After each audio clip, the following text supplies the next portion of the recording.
Kung naghahanap kayo ng 7-seater pero hindi kayo sure kung Expander GLX, Expander GLS, or Expander Cross ang kukunin, this video is for you. First, Expander GLX. Meron itong manual transmission at automatic transmission. Base model, basic features like halogen headlights, manual aircon, ito yung practical choice kung priority mo ay budget na 7-seater. Available color, silver, gray, and black. For the SRP, 1,159,000 or as low as 23,000 monthly. Next, Expander GLS, automatic transmission only. Top of the line variant, mas complete ang features like push start button, automatic aircon, 360 camera, LED headlights, console box with armrest, best value for money. Available color, red, green bronze, white, and gray.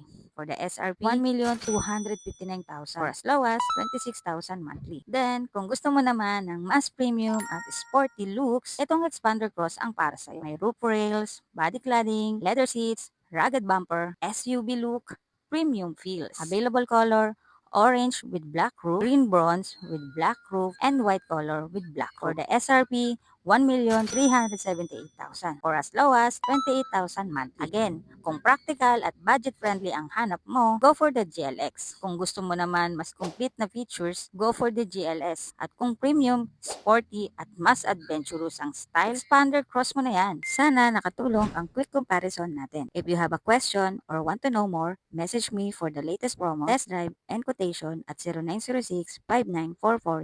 Dito lang yan sa Mitsubishi Pick Motors Manila Bay. See ya!